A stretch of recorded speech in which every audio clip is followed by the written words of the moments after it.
Thank you so much for coming out today. I'm very pleased to meeting you and pick your brain on sleeping and how that affects performance and daily activities. Tell me a little bit about your background, why a PhD, why you decided to actually go into sleeping, and how this has been up until now. Well, my aunt was a sleep technologist. So she said, I was kind of in a transition with my career. And she said, well, come out to my sleep lab and I'll show you everything I do. So I went out there and she had hooked up a patient with all these electrodes. And, we were just looking at the signals on the brain or on the screen. And yeah, it was just so fascinating to me and ended up calling every sleep lab I could in my area and started volunteering as a sleep technologist, and then landed a job at the Sleep and Performance Research Center at Washington State University as the lead sleep technologist. And then from there, I got my master's and PhD at the same laboratory. If we had to define what sleep is and why we sleep, what would be your answer to that one? That's a hard question because actually sleep scientists don't actually agree on the function of sleep. There are just so many different things going on. Typically we'll measure it by depriving someone of sleep and then trying to see what happens. And we do see a lot of different effects. So we'll see lapses in attention, we'll see slower reaction time, we'll see, even now we're starting to find that the lymphatic system is clearing out toxins from the brain during sleep. And, a lot of health diseases, chronic diseases are associated with sleep loss. So we'll see cardiovascular disease, you're at a higher risk if you aren't getting enough sleep. We'll see obesity, diabetes, some of those chronic health problems are associated with sleep loss. So I don't think we quite know the exact reason as to why we sleep. We just, based on those sleep deprivation studies, we know that it's really important. Okay. And if we were to define, just for before we actually get into a little bit of a deeper questions, what the sleep cycles are, and basically, what would be your definition of sleep quality? If we're talking about sleep cycles, we have two main components of sleep, or it's not stages, but it's two main. We have non-REM sleep and we have REM sleep. So non-REM is non-rapid eye movement sleep. We have REM sleep, which is rapid eye movement sleep. So there's kind of these two distinct components. Non-REM sleep is more, it includes lighter stages of sleep like stage 1, stage 2, which takes up the most of our sleep time across the night, and also the deepest stage of sleep, so stage 3. And then we'll cycle from 1 to 2. We might wake up, we might go back into 1, back to 2. Then we'll get into our deepest stage of sleep after about 20 minutes or so. And we'll be in that for a while, but we'll cycle between non-REM 3 and non-REM 2. And then usually between 90 and 110 minutes, then we'll get into that first REM episode. So we'll be, non-REM to REM, and we'll cycle through that 90 to 110 minutes or so. With a lot of our REM sleep occurring in the last half of the night. So we'll have a little tiny bit of REM in the beginning, that 90-minute mark or so. And then as the night goes on, we get longer and longer REM periods. So that if someone is, sleeping 6 hours, let's say, they're probably missing out on a lot of that REM sleep because that's occurring in the last half of the night. So yeah, and all the stages are important. There are, memory benefits depending on what stage we're talking about. There are even different types of memory. So, declarative memory, procedural memory are associated with these different stages. But I don't really like to get hung up on that too much because we can't really control how we progress through these stages. So yeah, that's kind of a basic on the different components and the different stages of sleep. As far as when we're talking about sleep quality, there was a recent definition from the National Sleep Foundation, and they defined it as being able to fall asleep in less than 30 minutes, only waking up once per night, and also that awakening was less than 20 minutes, and then sleeping 80% or more, it might have been 85% or more, while you're in bed. So that would be, we wouldn't want to be in bed for 10 hours and only be sleeping 7 hours, because then that wouldn't meet that percentage requirement. We want to make sure we're falling asleep in less than 30 minutes. And then also having limited awakenings during the night. So waking up once to use the bathroom, not a big deal. That still would be considered good quality sleep. But I think it can be on a much more granular level, because I've scored, thousands of probably sleep records where I'm scoring the different stages of sleep. And some, like if you're comparing two people, they may have similar distributions of these stages of sleep. But if you look on a more granular level, they may be, waking up more during the night where they're not even remembering it. It might be like a short 3-second awakening. Okay. So there is a lot to the sleep quality, but it's not just about sleep duration, but about the quality as well, and then the timing of sleep that's important. Okay, let me follow up something with you. When you say that you sleep consistent, like would you add or associate good quality sleep with like waking up recovered and restored, even if you didn't have the recommended 8 hours of sleep? And why this is 8 hours seems to be like the general recommendation and not less or no more than that? It is kind of a myth that everyone needs 8 hours. So I think that's important for people to keep in mind. You want to aim between 7 and 9. I think 9 might be a bit on the higher end, because we start to see associations potentially with depression once we get up in that higher range. So yeah, maybe that you need 7 hours, you need 7.5. A healthy adult typically needs a minimum of 7 hours. So it's not necessarily that 8-hour mark. Now, as you get younger, you need more sleep. So a teenager is going to need between 8 and 10 hours, and then a school-aged child even more. And as obviously newborns can sleep up to 17 hours a day. So depending on your age, the amount of sleep varies. Regarding the consistency, so consistency is really important as well. There was a study showing that in college students, they compared inconsistent sleepers, so irregular sleepers who were kind of going to bed at various times, waking up at various times, and the differences were really across the week. There was like a ton of variability versus those who were more regular sleepers. And they found that both groups got the same amount of sleep, but the inconsistent sleepers had poorer grades, they had poor sleep quality, and their melatonin was compromised as well. So consistency is really important. It's an important factor to optimal sleep.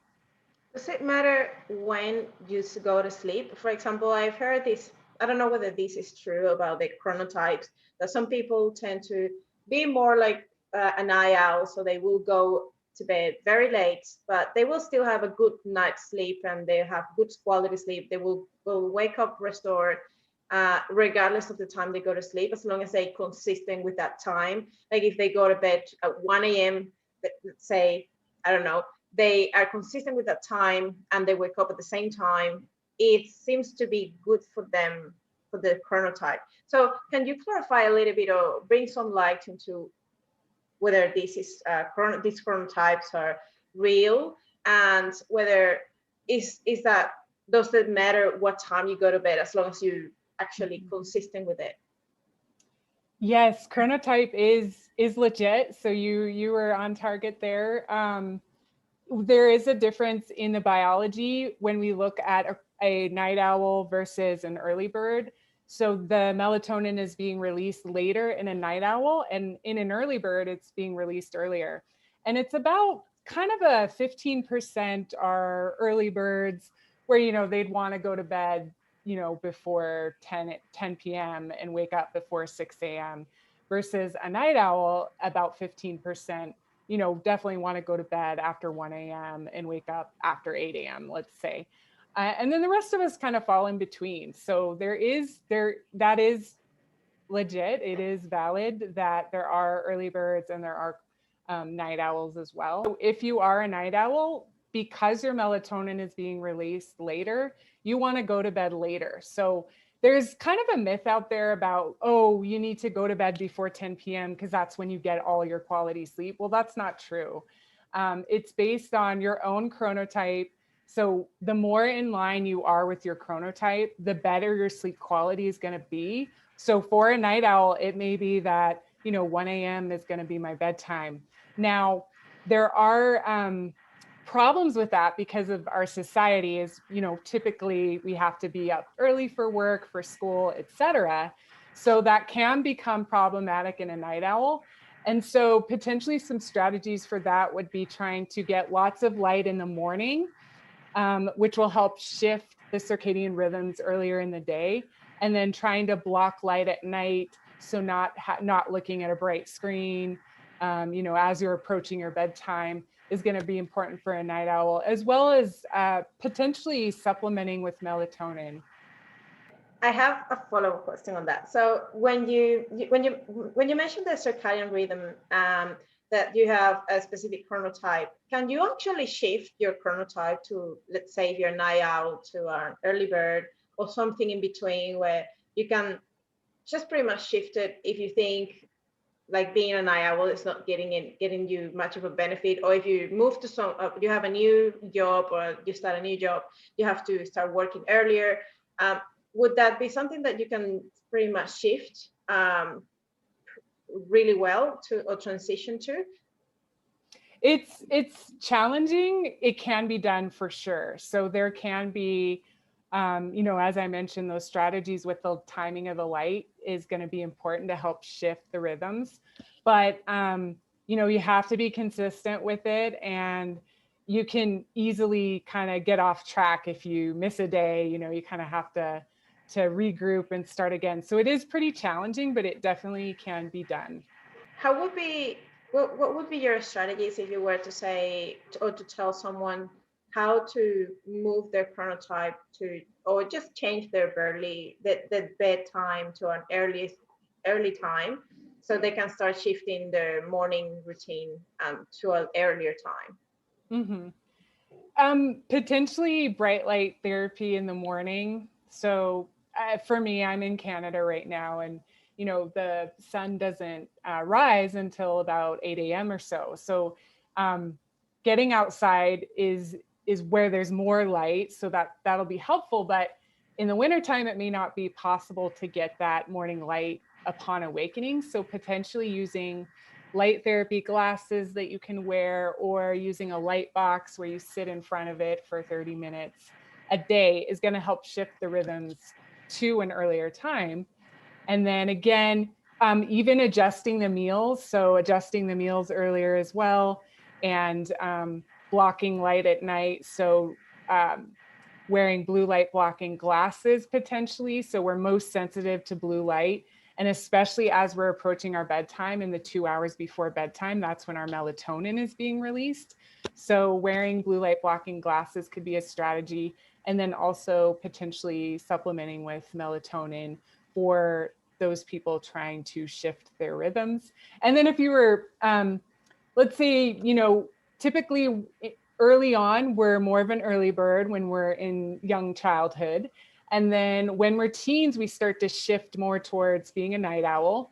And then in middle age, we kind of shift back. And, when we're elderly, we have more of that early bird for sure. So for someone who's more of an early bird and it's really impacting their daily life, they could do the opposite, where they're going to block light in the morning and get lots of light in the evening to help shift their rhythms to a later time. And these strategies are also useful for jet lag as well, if you're trying to shift in preparation for a trip. Now, what would be your definition of circadian rhythm, and why is that important when it comes to good quality sleep and setting that consistency every single day on a daily basis, when you try to be consistent with your awakening time, just you making sure you have enough light in the morning, so you start like having that rhythm aligned with your body and the activities, and then once it's night, you sort of start getting ready to bed. So explain me a little bit about the circadian rhythm and why is that important? So circadian rhythm is really important, and it's one of the main factors for that control our sleep, the amount of sleep that we're getting, the quality, et cetera. So circadian rhythms, it's controlled by a master clock in our brain, and it's regulated by light. So light is the most potent circadian rhythm regulator, and so usually we'll have about over a 24-hour rhythm. So about 70% of the population has a rhythm longer than 24 hours. And so it takes that light to help regulate us back to our normal time. So if we were to be in a cave, for example, and we have a rhythm longer than 24 hours, we would just be shifting later and later and later and later each day. And so it takes that light in the morning to help regulate and strengthen those signals to give us that good quality sleep. And we see that more light exposure, especially in the morning, because we're most sensitive to the light in the morning, helps us with better sleep quality at night. And it also prevents against the impact of electronic devices as well. So the stronger those signals of light that you're getting in the morning, the less of an impact that an electronic device may have on you close to bedtime. So yeah, it's a master clock that helps regulate our overall physiological rhythms, circadian, meaning about a day, so about 24 hours. And we also have the homeostatic process that helps regulate our sleep as well. And so what that means is it's just the longer you've been awake, the more likelihood you'll want to sleep. And the shorter you've been awake, so right when you wake up in the morning in those first 2 hours, you're not really going to want to take a nap because we don't have the sleep pressure, which is associated with adenosine. So as the day goes on, we're using ATP, and a byproduct of that is adenosine. And adenosine builds up in the brain and makes us sleepy when we get close to bedtime. But it's both of those processes together, the homeostatic or the sleep pressure system and the circadian system, that really helps regulate our levels of alertness and sleepiness throughout the day. So you mentioned naps. Tell me a little bit about that. So are naps good? When would be probably not indicated for someone to have a nap? Or what's too much, what's too little? Well, I just mentioned the homeostatic process. So we don't want those naps to be too long, because then it's reducing our drive for sleep at night. So there's been, I work a lot with athletes, and some of them want to take these 2-hour naps before game time, and it's just going to make it more difficult for them to fall asleep, because they will have reduced their sleep drive, so that by the time after the game comes and they have all this adrenaline anyways, which isn't helpful for falling asleep, but they also have that added lack of sleep drive that makes it more difficult to fall asleep. So something to keep in mind is keeping the nap between noon and 4 p.m. potentially, so we don't want it too close to bedtime. Keeping that nap short, so less than 30 minutes for more of a power nap, but potentially 90 minutes up to kind of a full sleep cycle may be great for people, just making sure that it's not impacting their ability to fall asleep at night. So it's really individual, and people should just kind of do trial and error. But naps are absolutely fantastic for alertness, for performance, for productivity, something people should take advantage of. Can you recover from not sleeping enough in other days by taking naps? So sort of, is that a way to sort of bring back some of the time lost in the times where you weren't sleeping, and then you start sleeping more? Mm-hmm. So banking sleep is something that we haven't really talked about, but banking sleep could be in the form of a nap, or maybe even going to bed early or sleeping in a little bit. And what we find is that when we're leading into a sleep deprivation period, let's say for a night shift worker, let's say, um, those who get more sleep leading into that sleep deprivation period actually perform better um, on performance tasks. They feel better as it relates to mood. And so banking sleep can be a strategy, and potentially adding in naps to just get as much as you can leading into that uh, sleep deprivation period, or even a competition, let's say, where you want to perform really well. Banking sleep can be really useful for that. Yeah, so that might be a good strategy for people to check out. About how this shift work affects sleep and performance, especially the cognitive and physical. How much could this affect a person's quality of life in general, especially if you're pretty much shifting the whole circadian rhythm to another level? It's pretty much you moving them. And if you get people that work at night sometimes, and then during the day, other days, what would be your recommendation or your take on this type of lifestyle if you pretty much are forced to do these shifts all the time? I mean, we are diurnal, humans are diurnal, so we are built to be awake during the day. And, like our highest levels of melatonin, that sleepiness hormone, is being released in the middle of the night, 4 or 5 a.m. or so, depending on your chronotype. But so we aren't really designed to be awake all night. But I think there are definitely strategies that people can do if they are doing shift work. I mean, it's a part of our life. We have to have people working at night. So um, ideally, and I don't think this makes sense in most instances, but staying on a shift work schedule, so sleeping during the day, even on your days off, and being awake all night, that really is not very practical. So actually having a more compromised shift in your rhythm, so being more of a night owl on your days off, is going to be beneficial for those shift workers. So even on your days off, maybe going to bed at 1 a.m., 2 a.m., and waking up at 10 a.m. if that's possible. And I know that's not necessarily possible in most instances, but that would be a strategy, is to be more leaning towards that night owl schedule. And those people do better with shift work.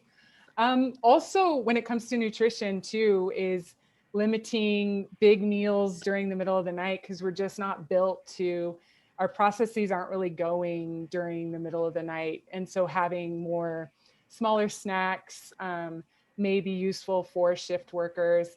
And then trying to nap. I know it's becoming more, I guess, tolerable for people to nap who are working night shifts. So if you have that opportunity, if it's allowed, I would highly recommend a nap. And potentially using caffeine as well are some strategies that shift workers can utilize. Let me ask you something. Sleeping pills, what are your thoughts on these, and how can they improve sleep quality and duration? You mentioned melatonin is one of them, but I've heard that you could use 5-HTP or CBD oil or magnesium. How much research is behind these other sleeping aids? What would be melatonin the most recommended to use? In general, sleeping aids, if you can get away with not using them, that's going to be the best for you, because it's it's sedating you, and it's almost like an artificial sleep. So it's just not as good of quality if you're using sleeping aids like hypnotics, sleeping pills that help you fall asleep quickly, and then you could become dependent on them as well.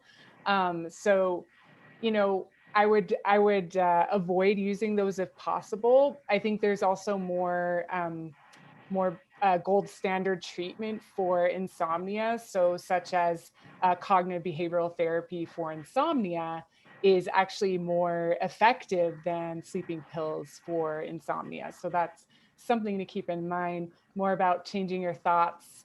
Your behaviors as it relates to sleep is going to be more beneficial than taking a pill. Now, melatonin and CBD, I did mention melatonin could be useful for, night owls, potentially shift workers, also in situations of jet lag. But as like a sleep, to help you fall asleep quicker, it hasn't really been shown to be that effective. It's more about if you want to use it for shifting your rhythms, then melatonin might be useful.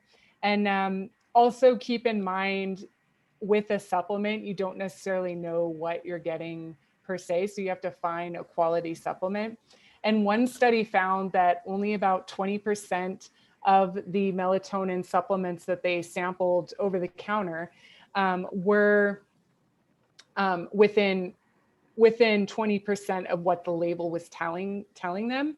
And so 80% did not meet the recommendations of, what that milligrams of melatonin was telling you. And not to mention, there were other contaminants that they found in this study. So you really have to know what you're getting. And the same is true for CBD oil as well. A recent study found like 90% did not meet the recommendations of 20% of what the label was telling you. So as far as CBD oil as well, the results are really mixed. So I think we're kind of in the early stages for that. I have heard a lot of anecdotal evidence, but when it comes to the research, there's not a definitive, yes, this works. As far as magnesium may be useful in people who are deficient in magnesium, but overall, for just the everyday person taking it, it hasn't been shown to be effective. So overall, personally, I don't take any supplements to help me sleep better. I think there's much bigger rocks that people can kind of take advantage of versus just taking a pill.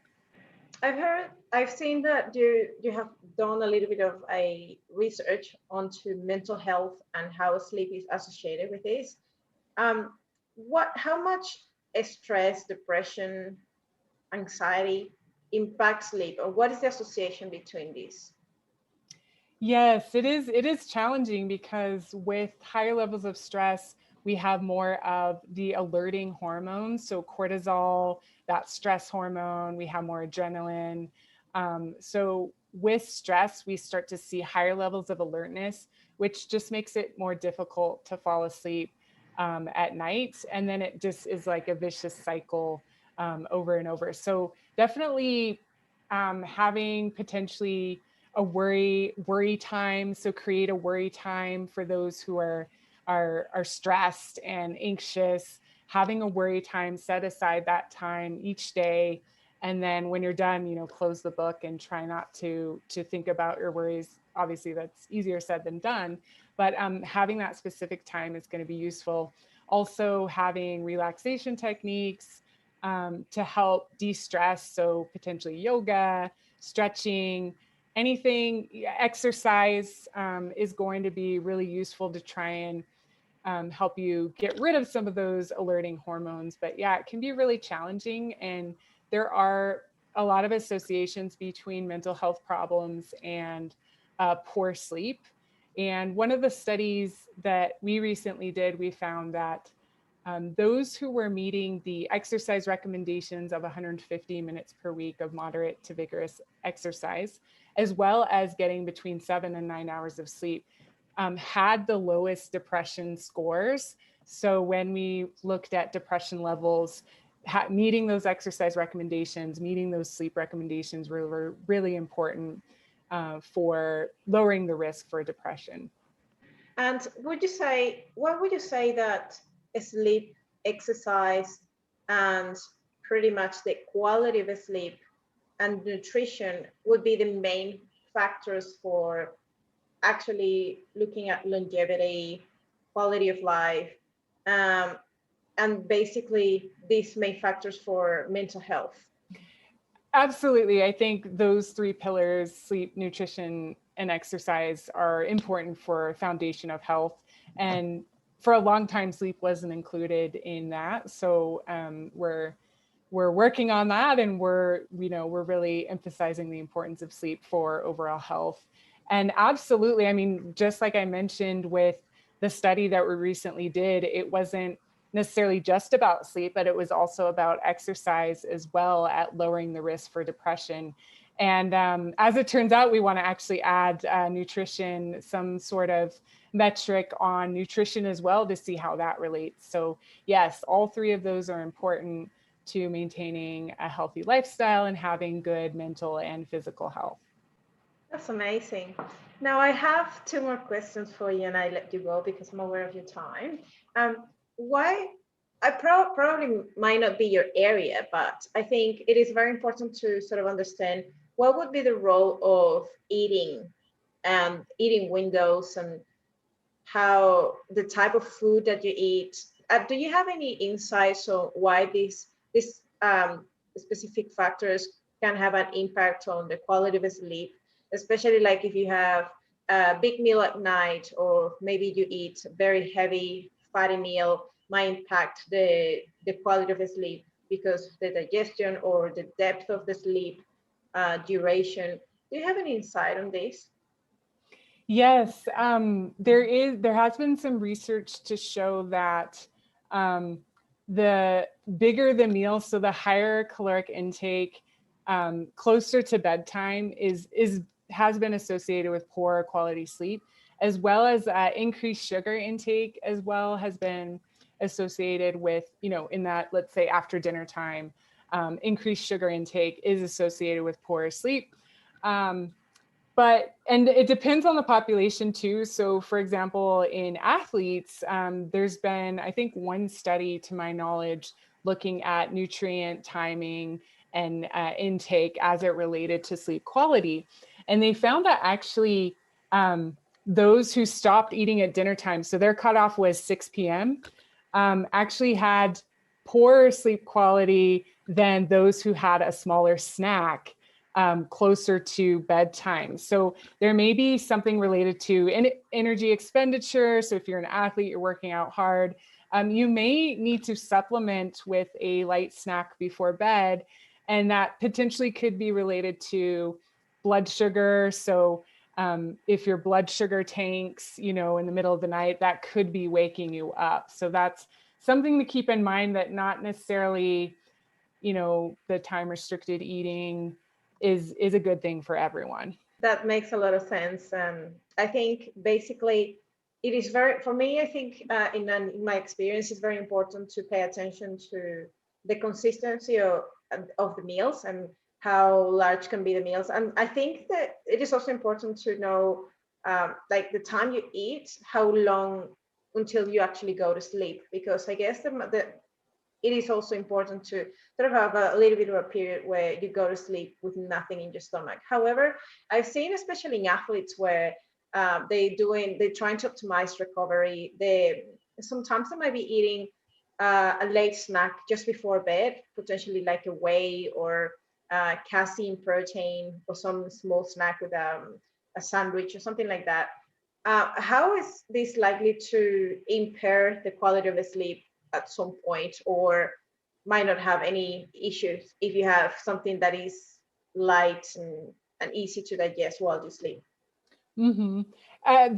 There's been a lot of work with muscle synthesis, having a protein drink before bedtime, and how that leads to increased muscle mass. And so I would love to look at, well, what's going on with their sleep quality during that. Let's just add a sleep monitor in these really controlled studies that they're doing. And I don't think there's been much work on how the protein shake may impact, sleep quality.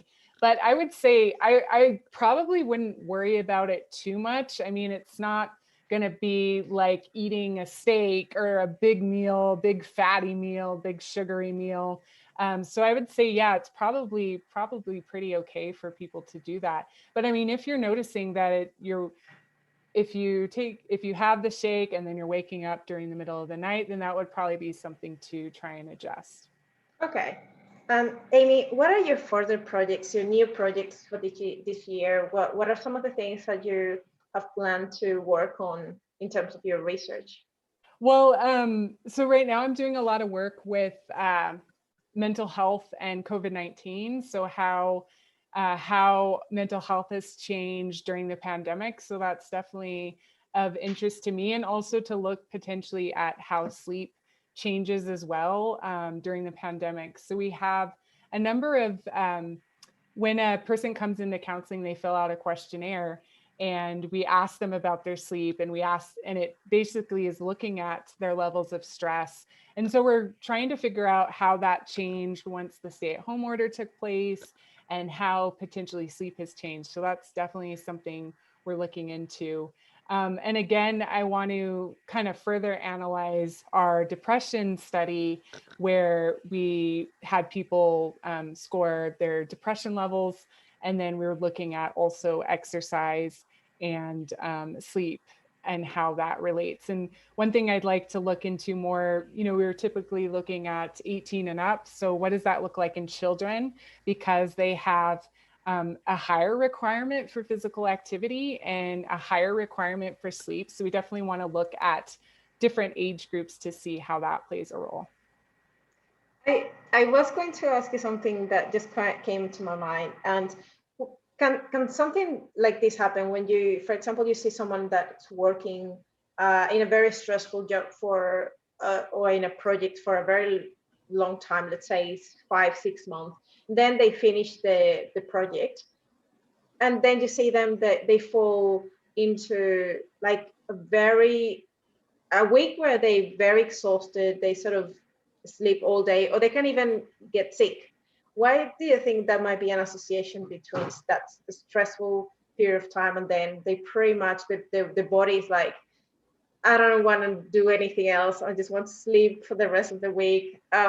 Do you know if there's anything that is happening there? So the more physical, so let's say if we're talking about an athlete and they have a high training load, it's likely that they need higher amounts of sleep during that high training load.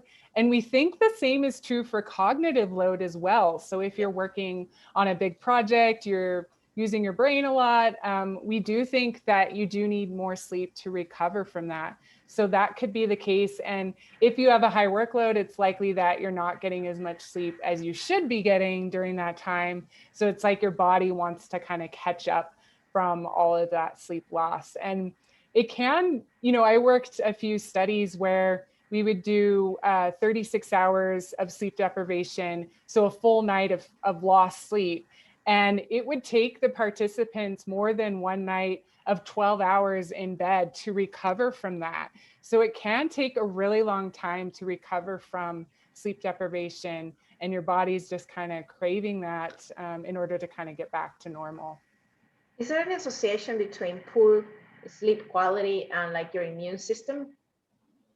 Absolutely, yes. There was a study specifically looking at sleep duration, and they exposed participants to a cold virus and looked at their sleep prior to that exposure using a sleep watch, and they found that those who were not getting enough sleep, so less than 5 hours, were twice as likely to catch that cold as someone who is getting 7 hours of sleep.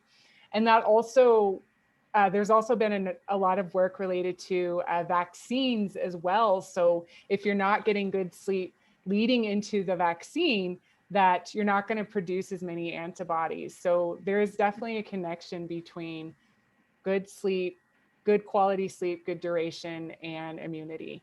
That's amazing. It's incredible how sleep can have so much impact on every single thing, every single area of your life. And actually, good quality of life is very much associated with good quality sleep. And it's free. It is free. Actually, do you think it would be a good statement to say it's one of the best enhancing performance enhancing aids? Yes, I love saying that it's the most potent performance enhancer out there. And I actually did a debate a few years back for the argument for sleep being a better performance enhancer versus caffeine. And in our little postdoc debate, I did win that debate. So that's something people should keep in mind as well, that yeah, sleep is really important for performance.